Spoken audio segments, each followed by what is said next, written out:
तालाब के किनारे ससुराल। सोनिया, मैंने सब्जी बना दी है, तुम जल्दी से रोटियां बनाकर तैयार कर दो। तुम हर बार सब्जी बनाकर रख देती हो और रोटी बनाने की जिम्मेदारी मुझे उठानी पड़ती है। सब्जी बनाते हुए तो तुम गैस धीमी करके अपने फोन चलाने के लिए चली जाती हो, लेकिन मेरा क्या? सभी घर वाले मिलकर 10-10 रोटियां खाते हैं और मुझे हलवाई की तरह रोटियां बनानी पड़ती है। तो अब मैं क्या करूं? अब घर वालों को तुम्हारे हाथ की सब्जी पसंद नहीं आती तो इसमें मेरी गलती थोड़ी है। तुम्हारी गलती नहीं है, लेकिन तुम्हारा हाथ तो हो सकता है ना। हो सकता है कि जब मैं सब्जी बनाकर रसोई से चली जाती हूँ तो तुम ही सब्जी में कोई ना कोई मिलावट कर देती हो। दोनों ही बहुएं इसी तरह लड़ाई करने लगती हैं। तभी रसोई में दोनों की सास आती है और कहती है, क्या बात है बहुओं, तुम दोनों की लड़ाई तो खत्म ही नहीं होती। कितनी बार बोला है कि इस तरह से मत लड़ा करो। आस पड़ोस वाले सुनते हैं तो अच्छा नहीं लगता। इस मोहल्ले में हमारी बहुत इज्जत है और वो खराब होती है। माँ जी, आप ही समझाइए ना सोनिया को। जब मैंने सब्जी बनाकर तैयार कर दी है तो अब ये रोटी बनाने में नाटक क्या कर रही है? अब आप चाहती हैं कि मैं दोनों काम करूं?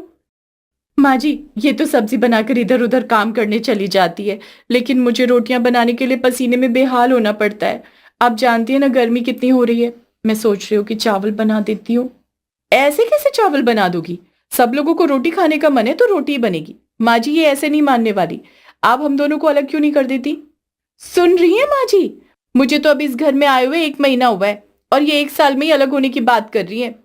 तुम दोनों को जितनी भी लड़ाई करनी है कर लो, लेकिन मैं तुम दोनों को अलग नहीं करूंगी। आरती बोलकर रसोई से चली जाती है और दोनों बहू ऐसे ही लड़ते हुए खाना बनाती हैं। यूं ही कुछ दिन गुजरते हैं और एक दिन श्रेया रात के समय पंकज से कहती है, यार पंकज, तुम माँ को समझाते क्यों नहीं कि हम अलग हो जाते हैं? वो तो मेरी कुछ सुनती ही नहीं। तुम तो जानती हो ना मेरा और आयुष का कितना अच्छा रिश्ता है। हम दोनों भाई कभी लड़ाई नहीं करते और तुम दोनों देवरानी जिठानी जब देखो लड़ती रहती हो। मैं उस सोनिया के साथ और एडजस्ट नहीं कर सकती। प्लीज पंकज, अलग हो जाते हैं ना। पंकज भी मुंह घुमाकर सो जाता है और कुछ नहीं कहता। ऐसे कुछ दिन गुजरते हैं और एक दिन सोनिया और श्रेया हॉल में खड़े होकर लड़ाई कर रहे होते हैं। तभी वहां पर पूरा परिवार आ जाता है और मनीष कहता है, तुम दोनों बहुओं ने फिर से लड़ाई शुरू कर दी। अरे आखिर कब तक ये सब ड्रामा चलेगा इस घर में? सोनिया ने भी रोज मेरी नाक में दम किया हुआ है। बार बार बोलती है कि अलग हो जाओ, मेरी सुनती ही नहीं है।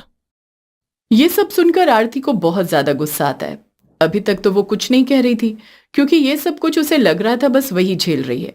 लेकिन जब बात उसके बेटों की आती है तो आरती कहती है, तुम जानती भी हो बहू कि मैंने कितनी मेहनत से तुम्हारे ससुर जी के साथ मिलकर ये घर खड़ा किया है, और तुम चाहती हो कि मैं तुम दोनों को अलग कर दूं। परिवार बनाना इतना भी आसान नहीं होता। माँ जी, ये सब तो हर कोई अपने बच्चे के लिए करता है। आपने कौन सा एहसान कर दिया? और वैसे भी उस समय तो इतनी महंगाई भी नहीं थी। ठीक है, अगर तुम लोगों को ऐसा ही लगता है तो तुम सब लोग अपना सामान बांध लो। मैं तुम सब लोगों के आगे एक शर्त रखती हूँ। अगर 1 महीने के लिए तुमने वो शर्त पूरी कर दी तो मैं तुम दोनों को अलग कर दूंगी। ये 3 मंजिला घर है। नीचे की मंजिल पर हम रह लेंगे। पहली मंजिल पर श्रेया बहू और दूसरी मंजिल पर सोनिया। सोनिया और श्रेया ये बात सुनकर खुश हो जाते हैं, क्योंकि यही तो वो चाहते थे कि दोनों अलग अलग अपनी मनमर्जी से रहें। लेकिन तभी सोनिया ने पूछा, माँ जी सामान बांध लो मतलब हम लोग कहीं जा रहे हैं क्या? कुछ भी पूछने की जरूरत नहीं है, मैं तुम्हें सब समझा दूंगी। लेकिन अभी फिलहाल के लिए तुम अपना सामान बांध लो, वही जरूरी है। अब दोनों ही बहुएं अपना सामान बांध लेती हैं, जिसके बाद वो लोग एक गाड़ी में बैठकर एक सफर के लिए निकल जाते हैं। आरती और मनीष की आंखें ये जानती थी कि वो लोग कहाँ जा रहे हैं, लेकिन धीरे धीरे जैसे जगह पास आने लगी, पंकज और आयुष भी सब कुछ समझ जाते हैं। अरे माँ, हम तो यहाँ आ गए। आखिर आप करना क्या चाहती हो? थोड़ी ही देर में सब कुछ समझ जाओगे।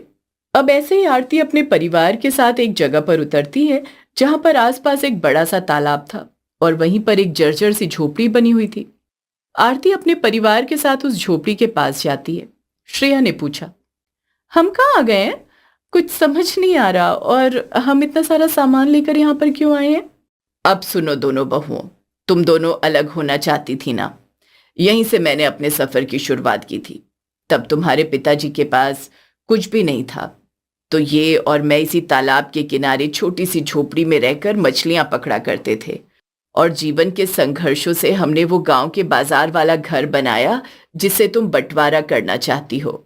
इसलिए हम लोगों ने ये तय किया है कि अगर तुम अलग रहना चाहते हो तो तुम्हें 1 महीने के लिए यहाँ पर रहना होगा। अगर तुम बिना लड़ाई के 1 महीने इस घर में तालमेल के साथ रह सकोगी, इसका मतलब तुम सच में अलग होने के लायक हो। श्रेया और सोनिया की आंखों में चमक आ गई। वैसे तो वो तालाब के पास बने हुए अपने ससुराल से बहुत ज्यादा हैरानी में थी, लेकिन सोनिया ने बड़े घमंड से कहा, जब 1 महीना श्रेया दीदी के साथ उस ससुराल में रह ली मैं, फिर तो इस छोटी सी झोपड़ी में 1 महीना उनके साथ एडजस्ट करने में कौन सी बड़ी बात है। उसके बाद तो फ्रीडम ही फ्रीडम होगी। सही है, मुझे भी जिम्मेदारी से छुट्टी मिलेगी, बस अपने परिवार का ध्यान रखना पड़ेगा। ठीक है माँ जी, मुझे भी मंजूर है। अब थोड़ी ही देर में उस छोटी सी झोपड़ी के अंदर पूरा परिवार चला जाता है। उस झोपड़ी के अंदर सभी लोग अपना सामान रख देते हैं। अब झोपड़ी में थोड़ी सी जगह बची थी, तभी आरती ने कहा, सुनो बहुओं, बहुत ज्यादा भूख लगी है। एक काम करो श्रेया, तुम तालाब से पानी भर कर ले आओ और सब लोगों के लिए चाय बना लो। और सोनिया बहू तुम जाओ, यहाँ से 2 किलोमीटर दूर दुकान है, वहां से चाय का सामान लेकर आ जाओ। माँ जी, तालाब से पानी भर कर लाना पड़ेगा, पर वो पानी तो बिल्कुल भी साफ नहीं होता। और माँ जी, 2 किलोमीटर जाना और 2 किलोमीटर आना, इतने में तो आपकी चाय बने ना बने मेरी चटनी बन जाएगी। तुम लोग तो कुछ ही पल में परेशान हो गई, आगे क्या करोगी? जो जिसको बोला है वो करो। अब ऐसा ही होता है। श्रेया पानी भरने और सोनिया सामान लेने चली जाती है। सोनिया हांफते हुए घर आती है और वहीं श्रेया अभी तक वापस नहीं आई थी। सोनिया श्रेया को देखने जाती है कि वो पानी लेकर अब तक क्यों नहीं आई, तो देखती है कि श्रेया वहीं तालाब के पास फिसल गई थी। हाय रे, मेरी कमर टूट गई। ये तालाब के किनारे ससुराल तो बहुत ज्यादा परेशान कर रहा है। सोनिया उसे देखकर जोर जोर से हंसने लगी और बोली, आपका तो नहीं पता, लेकिन 1 महीने में तो इस तालाब के पास ससुराल में मैं एडजस्ट कर लूंगी। और माँ जी, आपको तो नहीं पता, लेकिन मुझे अलग जरूर कर देंगी। श्रेया भी हिम्मत करके उठ जाती है और कहती है, मैं भी तुमसे हार नहीं मानूंगी। आए। श्रेया ने पानी भरा। दोनों बहुओं ने झोपड़ी के बाहर चूल्हा जलाया और चाय बना दी। शाम होने लगी थी, तभी आरती ने कहा, जाओ दोनों बहुओं और तालाब से मछली पकड़ कर ले आओ। हम लोग ज्यादा पैसे का इस्तेमाल नहीं कर सकते, क्योंकि जब हम यहाँ पर आए थे तब हम भी गरीब थे, तो हम रात को मछली ही पका कर खाएंगे। मछली पकड़नी थोड़ी आती है। नहीं आती तो सीख लो, वैसे भी जब अकेली रहोगी तो भी बहुत कुछ सीखना पड़ेगा ना। ठीक है माँ जी, इसमें कौन सी बड़ी बात है, हम YouTube से मछली पकड़ना सीख लेंगे। दोनों ही बहुएं अब तालाब के पास जाती हैं और मछली पकड़ने की कोशिश करने लगती हैं। इस समय गांव की कुछ औरतें भी पानी भरने के लिए आई हुई थी। एक औरत आराधना ने कहा, तुम लोग यहाँ के नहीं लगते, थोड़ा संभल कर, यहाँ बहुत फिसलन है, गिर जाओगी। हम अपना देख लेंगे, आप अपना काम करो, हमें ज्ञान देने के लिए हमारी सास ही काफी है। श्रेया ने यह बोला और तभी वो आगे बढ़ी और अचानक फिर से वहीं फिसल गई। श्रेया के पूरे कपड़ों पर कीचड़ लग गया और वो बोली, अरे यार, मेरे साथ ही बार बार ये क्यों होता है? ये सोनिया भी तो गिर सकती थी ना। भगवान ना बहुत अच्छे हैं, वो गिरे हुए लोगों को ही गिराते हैं, इसीलिए तो बार बार आप गिरती हो। श्रेया को यह सुनकर गुस्सा आता है। दोनों ही बहुएं लगभग 2 घंटे तक मछली पकड़ने की कोशिश करती हैं, लेकिन नाकामयाब रहती हैं और बड़ी मुश्किल के बाद आखिरकार उन्हें एक ही मछली मिलती है। वो उसे लेकर घर आती हैं। ये सब क्या है? तुम लोग बस एक ही मछली लेकर आए हो। एक मछली में पूरा परिवार कैसे खाना खाएगा? हम 6 लोग हैं। माँ जी, मेरा हाल देखिए, पूरे कपड़े कीचड़ से गंदे हो गए हैं, हड्डियां बार बार गिरकर टूट गई हैं और आप ऐसे बोल रही हो। अच्छा अच्छा ठीक है, एक काम करो, अब थोड़े से चावल उबालो और चावल के साथ में इसी मछली को पका लेना, पूरे परिवार को पूरी हो जाएगी।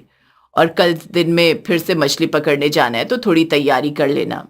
श्रेया और सोनिया मिलकर फिर से उस मछली को पका लेते हैं और रात को सुकून से खाना खाकर पूरा परिवार सोया ही था कि तभी जोर जोर से पानी की आवाज आने लगती है। सोनिया डर कर उठ गई और बोली, ये कैसी डरावनी आवाज आ रही है? मुझे तो इतने डर में सोया भी नहीं जा रहा, बाहर कोई भूत प्रेत का साया तो नहीं है? सो जाओ सोनिया, बाहर कोई भूत नहीं है, ये पानी की लहरों की आवाज है।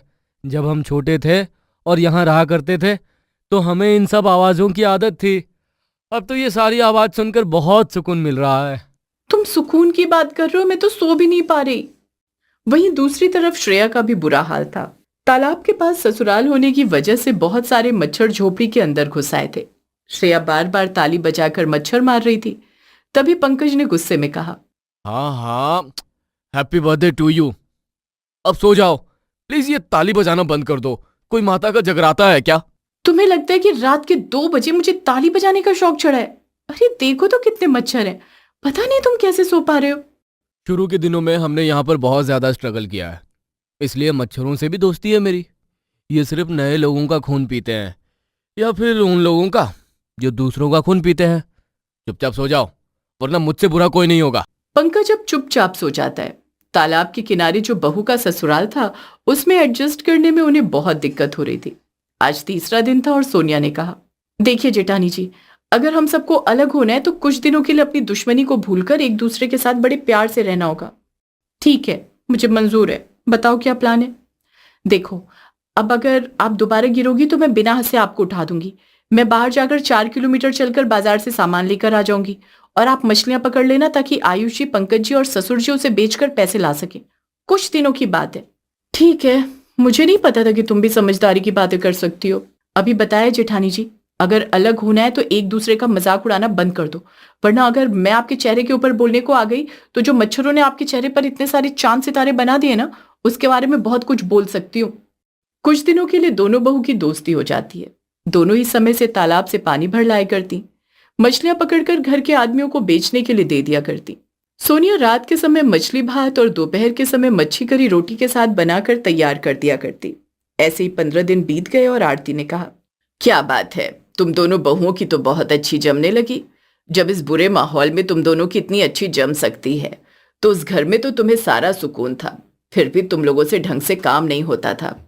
दोनों बहुओं का चेहरा उदास हो जाता है। आरती की बात में सच्चाई तो थी। तभी मनीष ने भावुक होकर कहा, तुम समझती नहीं हो आरती, अभी ये दोनों बहुएं मिलकर आपस में अच्छा रिश्ता चलाकर सारे काम अच्छे से इसलिए कर रही हैं क्योंकि इन्हें अलग होने का लालच है। वहीं अगर ये उस घर में सारी सुविधाओं के साथ रहकर आपस में प्यार प्रेम बना रहे ये सोचकर रहती तो वो उन्हें बुरा लगता। नहीं माँ जी, पिताजी, ऐसी बात नहीं है। रहने दो बहू, जाओ जाकर अपना काम करो। हम समझ गए कि ऐसी ही बात है, तुम्हें बात को ढकने की जरूरत नहीं है। दोनों ही बहुएं मायूस हो जाती हैं। वहीं दूसरी तरफ जब श्रेया हर बार की तरह मछली पकड़ने जाती है तभी फिर से उसका पैर फिसल जाता है और वो गिर जाती है। सोनिया हंसती नहीं और उसके पास आकर कहती है, जब आपको पता है कि आप यहाँ तालाब के पास गिर जाते हो तो आपको ध्यान रखना चाहिए ना कि आपको मजा आता है। सोनिया के गुस्से में कहीं ना कहीं प्यार छुपा हुआ था जो कि श्रेया को दिखाई दे रहा था और सोनिया श्रेया को उठाने की कोशिश करती है, लेकिन इस बार श्रेया के पैर में ज्यादा लग गई थी। सोनिया ने सहारा देकर श्रेया को उठाया, उसे लेकर गई, उसके कपड़े बदलवाए और उसे आराम करने के लिए बिठा दिया और बोली, कोई बात नहीं, आज थोड़े पैसे ज्यादा लगेंगे तो क्या हुआ, हम लोग दाल चावल बना लेंगे, आप आराम करो, आज आप कुछ नहीं करोगी। पर माँ जी ने तो बोला है कि हम दोनों को मिलकर घर संभालना है। कोई बात नहीं, मैं बोल दूंगी कि दाल आपने बनाई थी और चावल मैंने बनाए थे, तब तो कुछ नहीं पता चलेगा, आप आराम करो। अब सोनिया अकेले ही खाना बनाकर तैयार करती है और पूरे घर का काम करती है। ये सारा काम अकेले करने की वजह से वो बहुत ज्यादा थक जाती है और सो रही होती है। वहीं अगले दिन श्रेया सुबह सुबह जल्दी उठती है और खुद से कहती है, सोनिया ने भी तो मुझे आराम मिले इसके लिए अकेले उठकर सारा काम किया, वो भी थक गई होगी, रोज 4 किलोमीटर जाती है, क्यों ना मैं आज जाकर परचून का सामान लेकर आ जाऊं। श्रेया सुबह सुबह उठकर गांव के बाजार में जा रही होती है, तभी आधे रास्ते में ही वो बहुत ज्यादा थक जाती है और बोलती है, ना जाने सोनिया इतनी दूर कैसे पैदल चलकर आती होगी, और फिर भी मैं उसे सुनाती रहती थी, काश तालाब के किनारे जो ससुराल है वहीं कोई दुकान होती तो कितना अच्छा होता। श्रेया वैसे ही दुकान पर जाती है और सामान लेकर घर वापस आ रही होती है, तब तक सोनिया भी जाग चुकी थी। सोनिया जाकर देखती है तो श्रेया कमरे में नहीं थी। सोनिया परेशान हो जाती है,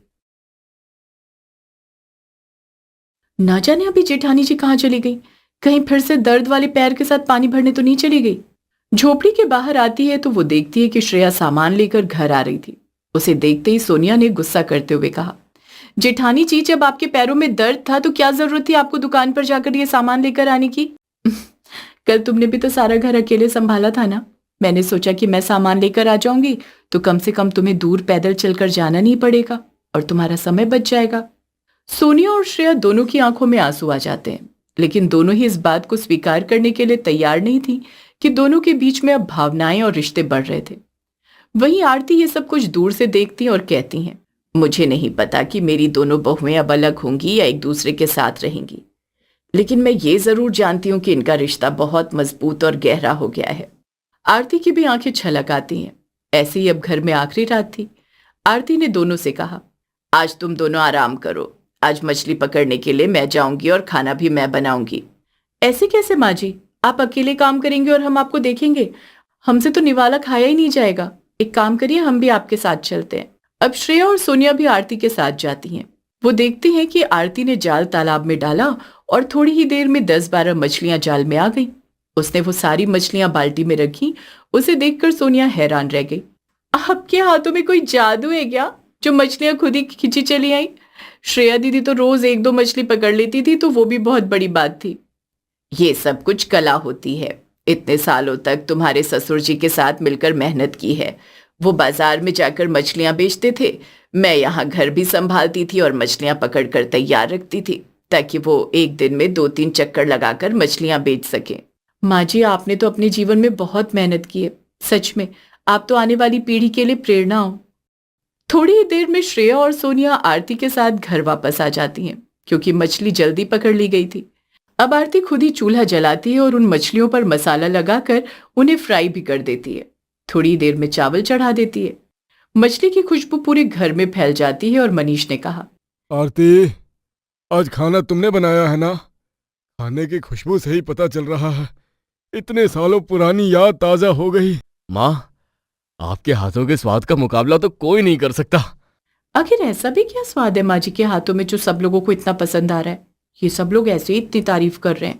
श्रेया और सोनिया ने जैसे ही अपनी सास के हाथों का खाना खाया तो वो भी हैरान रह गई और श्रेया खुद को तारीफ करने से ना रोक सकी। माँ जी, ये खाना तो तारीफ से भी परे बहुत अच्छा है। माँ जी, आपके हाथों में तो बहुत अच्छा स्वाद है। हमें तो ये बात कभी पता ही नहीं थी। बहू, अगर खाना बिना कलेश के प्यार से बनाया जाए तो फिर साक्षात अन्नपूर्णा माँ उसमें आशीर्वाद डालती हैं। मैंने भले ही गरीबी में खाना बनाया है, पर हमेशा दिल से बनाया है। सभी लोग साथ में खाते हैं। थोड़ी ही देर में बिजली चली जाती है। अब पूरा परिवार आंगन में एक साथ होता है। लेकिन अब ना ही मच्छर बहुओं को परेशान कर रहे थे और ना ही तालाब किनारे पानी की आवाज से उन्हें परेशानी हो रही थी।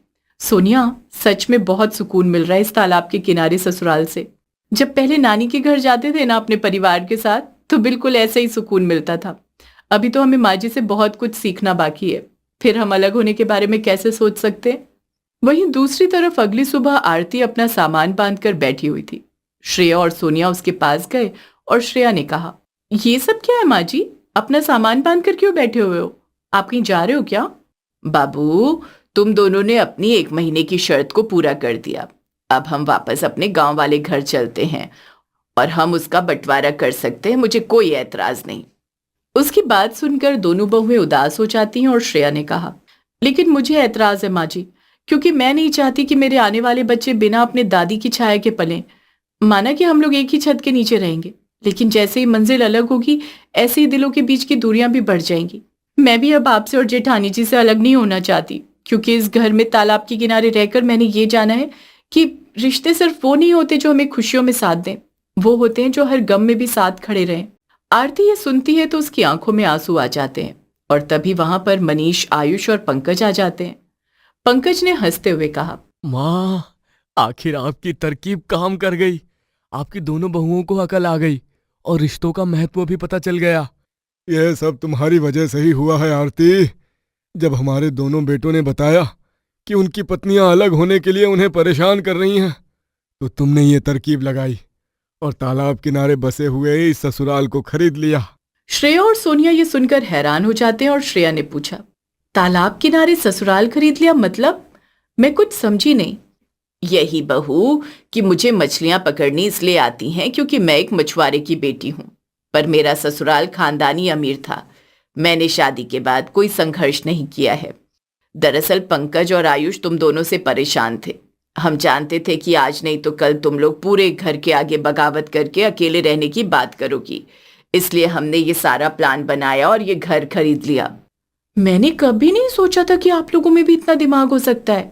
कहानी जो भी हो, सच्ची या झूठी, लेकिन हमारे रिश्ते और हमारा प्यार सच्चा है। मेरे लिए वो बहुत ज्यादा जरूरी है। और रही बात तालाब वाले ससुराल की, मन करेगा तो हम यहाँ पर रुकने के लिए आ जाया करेंगे। अब खुशी खुशी पूरा परिवार वापस अपने गांव के बाजार वाले घर पर चला जाता है। दोनों ही बहुएं बड़े प्यार से एक दूसरे के साथ रहने लगती हैं। उन दोनों के बीच में कभी कभी लड़ाई हुआ करती, लेकिन वही तो एक रिश्ते को जिंदा और ताजा रखती है। और इस तालाब के किनारे बसे हुए ससुराल की यादें मुरझाए हुए रिश्तों को भी खिला देती हैं।